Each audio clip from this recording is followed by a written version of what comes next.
Students, कैसे हैं आप सब। आप सभी का स्वागत है आपके अपने यूट्यूब चैनल B2 एकेडमी में। तो प्यारे बच्चों, आज की इस वीडियो पे हम आप सभी को कक्षा 12वीं के कक्षा 12वीं के विषय हिंदी का आदर्श प्रश्न पत्र लेकर आ चुके हैं, जहां से आपके एग्जाम में 80 में से जहां पर आपके एग्जाम में 80 में 80 क्वेश्चन पे यहाँ से आपके आने वाले हैं। आज की इस वीडियो पे हम आपको सभी क्वेश्चंस के साथ उनका पूरा टू पूरा विद सॉल्यूशन भी कराने वाले हैं। तो यह वीडियो आप सभी के लिए बहुत ही ज़्यादा हेल्पफुल होने वाली है।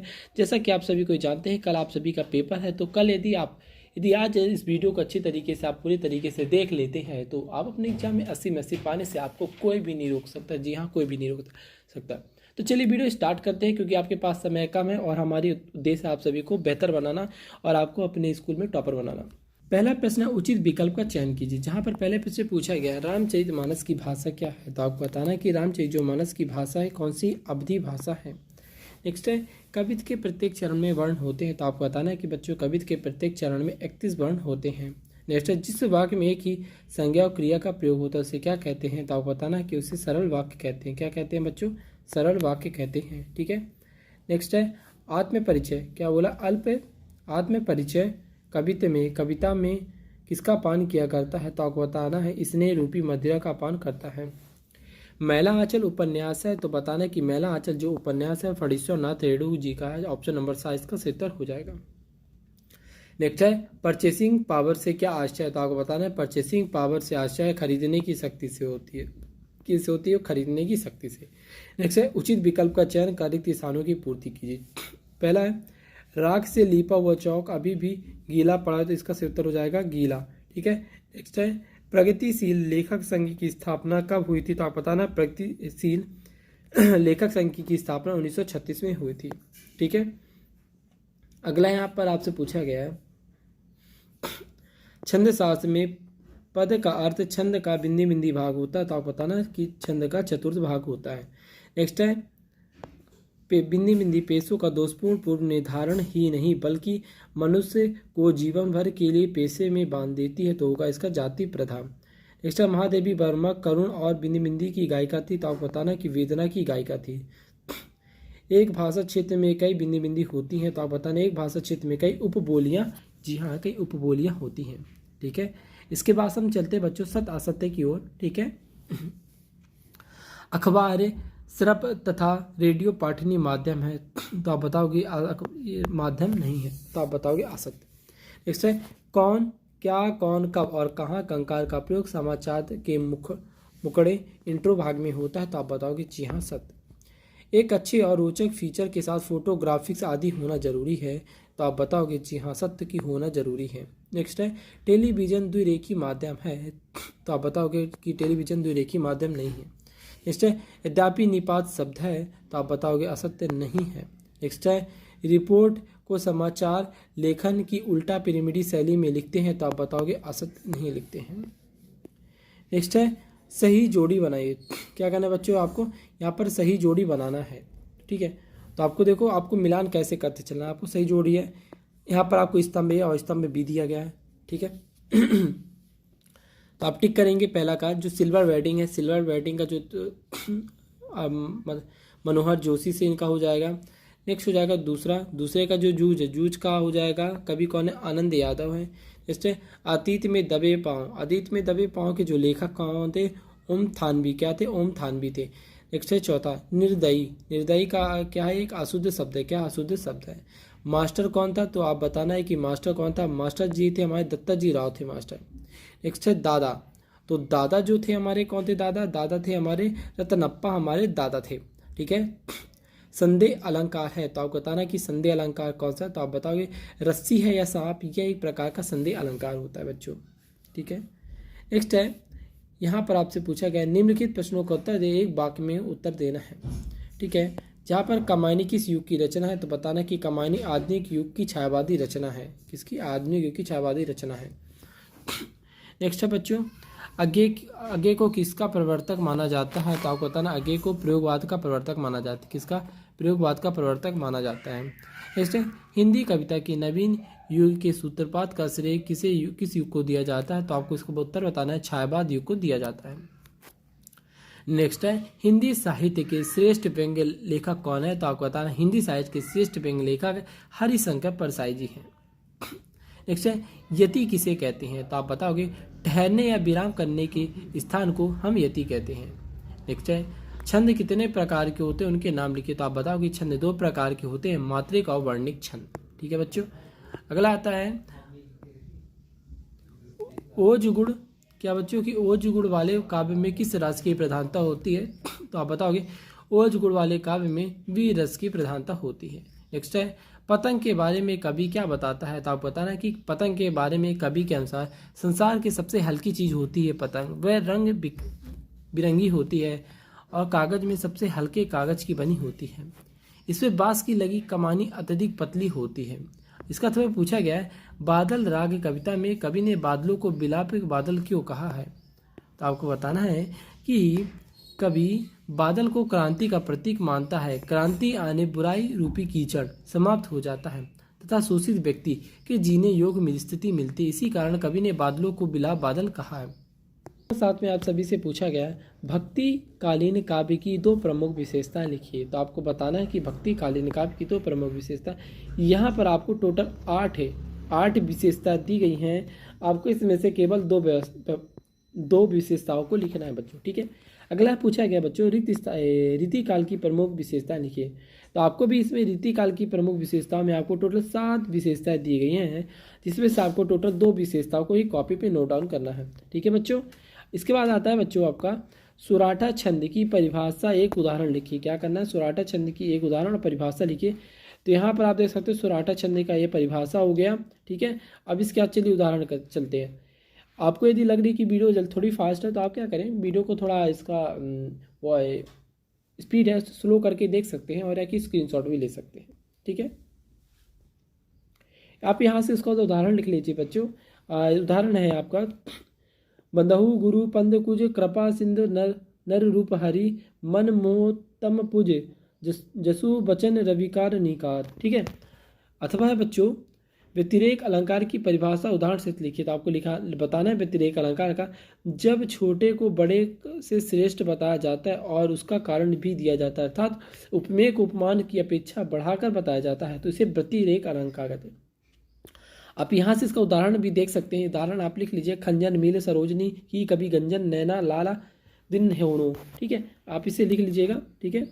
इसके बाद चलते हैं बच्चों नेक्स्ट पे। यहाँ पर आपसे पूछा गया है वीर रस की किसकी वीर रस की परिभाषा देते हुए उदाहरण सहित लिखना है। तो आप लिखिएगे। तो यहाँ पे ये हो गया आपका वीर रस का परिभाषा बच्चों। और इसके बाद आप लिख सकते हो वीर रस का उदाहरण ही है।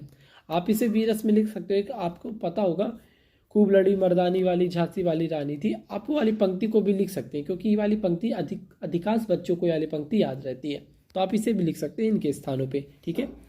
अगला बच्चों यहाँ पर अथवा में आपसे पूछा गया करुण रस की परिभाषा उदाहरण से लिखिए। तो ठीक है ना। तो आपको क्या लिखना है? करुण रस ये एक रस का प्रकार है। यहाँ पर आपको देख सकते हैं इसका आपको क्या हो गया, ये आपका परिभाषा होगा और ये आपकी क्या हो गया बच्चों, ये आपके हो गए उदाहरण। ठीक है ना। आप इसे नोट डाउन करते चलेंगे।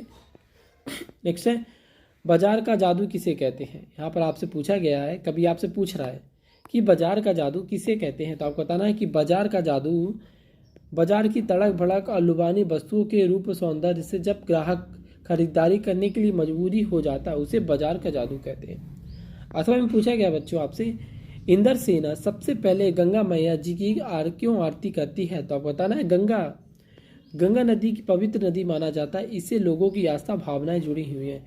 इस कारण से बहुत सी अनेक विशेषताओं के कारण जो इंद्र सेना है वह गंगा मैया की मतलब गंगा नदी की दर्शन करती थी, गंगा मैया की आरती और पूजा करती थी। ठीक है बच्चों। अगला चलते हैं।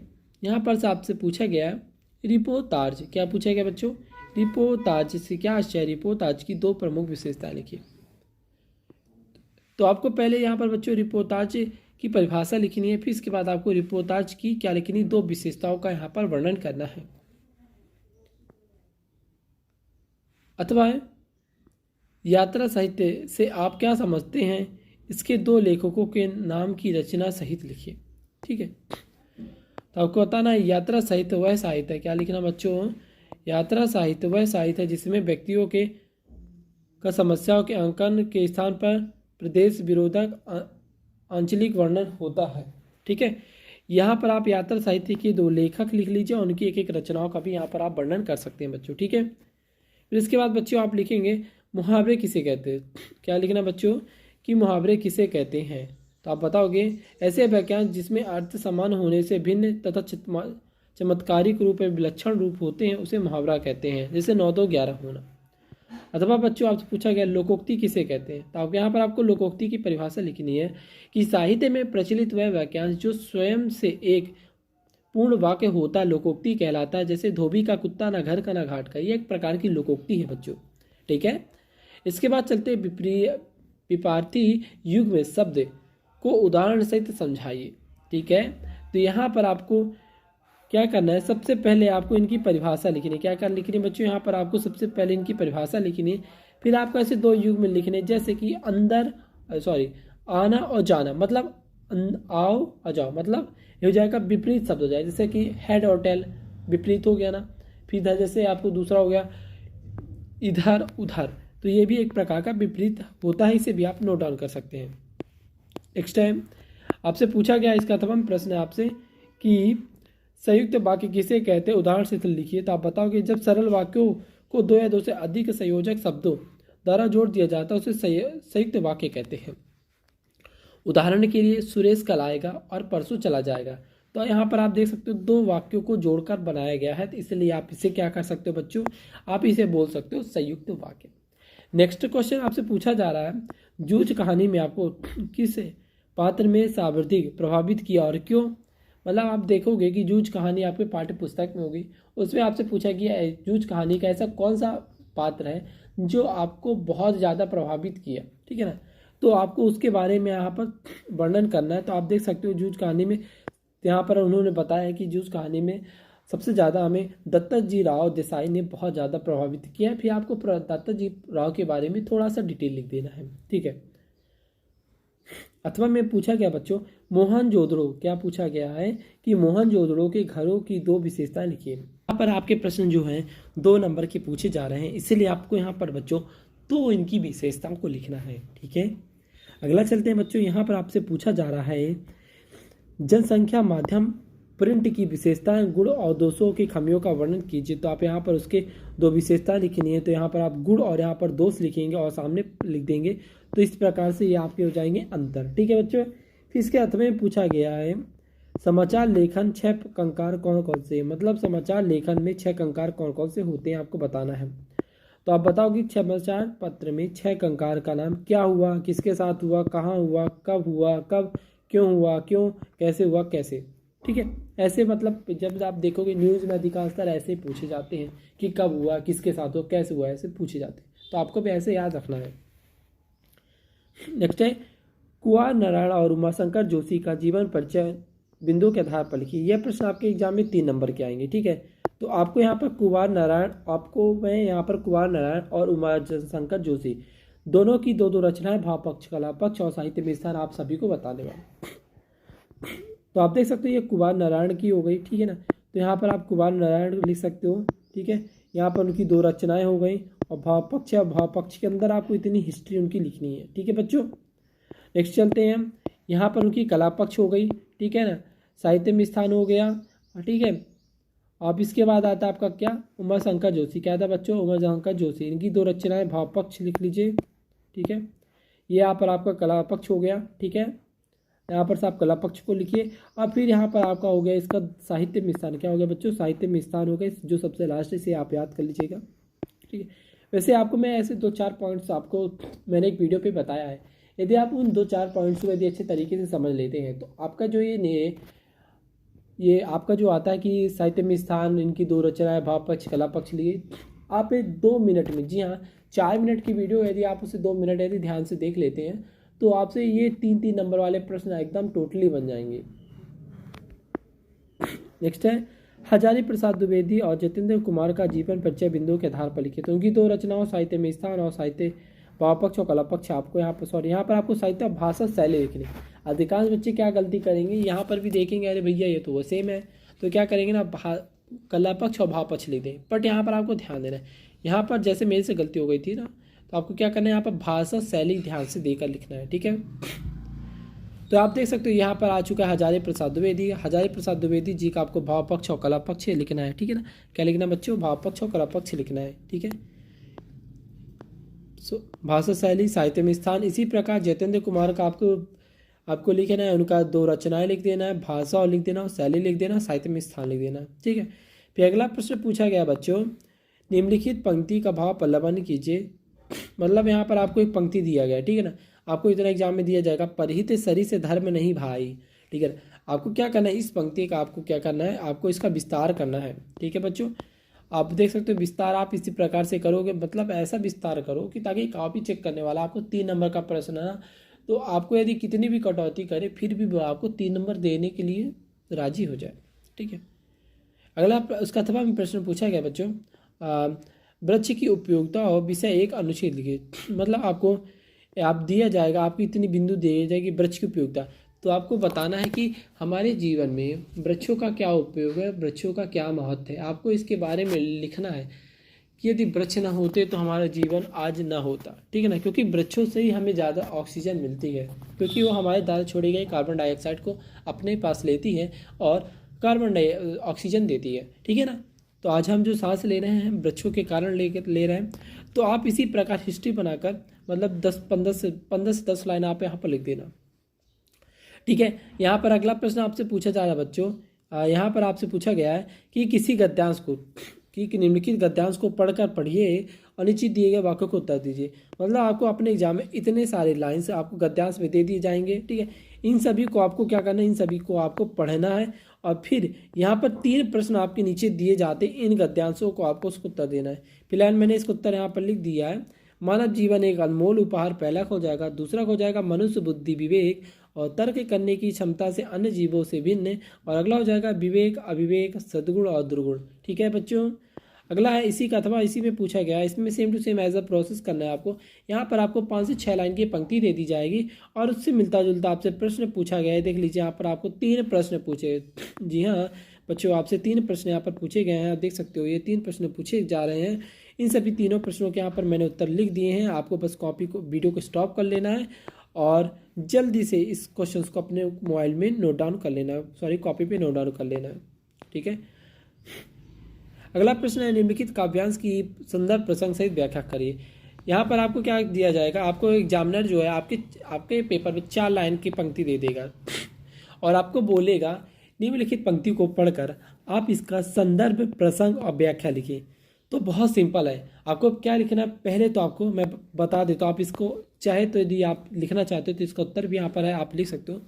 पर आपको बताना है संदर्भ में आप लिख दोगे, यदि आपको किस पाठ पुस्तक से लिया गया आप लिख दो कि पाठ है 2 से, पाठ का नाम ये है यहाँ से, जिसके कभी ये यहाँ से लिया गया है, फिर उसके बाद में थोड़ा डिटेल लिख दो। इस प्रकार आपके संदर्भ प्रसंग और व्याख्या कंप्लीट हो जाएंगे बच्चों। ठीक है, इसके बाद आपका काव्य सौंदर्य है, तो काव्य सौंदर्य भी आप लिख सकते हो यहाँ पर। और आपको अथवा में सेम टू सेम वही तरह करना है, आपको इसमें भी संदर्भ प्रसंग और व्याख्या लिखना है। जी हाँ बच्चों, इसमें भी आपको एकदम संदर्भ प्रसंग और व्याख्या इसका लिखना है। ठीक है, ठीक है बच्चों।